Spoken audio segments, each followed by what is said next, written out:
Hello guys! Today we're gonna make Kimchi Udon. We're gonna start off by adding 500 milliliters of water and a dried shiitake mushroom into a pot. And also we're gonna add a piece of dried kelp. Dried kelp and dried mushroom, you can find it in your local Asian market because it's very common ingredient in Asian cuisine. And we're also gonna add some kimchi into the pot and we're gonna boil it.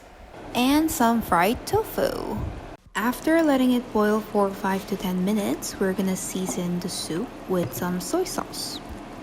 I added 1 tablespoon of soy sauce. I say you give it a try, and then if you want more soy sauce, you can add more. I also added 1 tablespoon of vegetable stock. Now we're adding our udon noodles. My noodle was pre-cooked one, so I only needed to cook it for like 5 minutes. I'm also adding some mushrooms here. I found Korean mushroom, which is called mangadak mushroom. I believe it's also called shimeji mushroom. I would recommend you to use shimeji or enoki or oyster or king oyster, but I wouldn't really use portobello or champignon. Finally, I added some chopped green onions.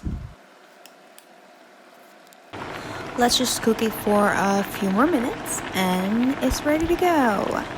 Look how beautiful my kimchi udon is. Some mushroom, green onion, fried tofu, and the udon noodles, and of course kimchi. It's such a balanced, wholesome meal. I really hope you to try.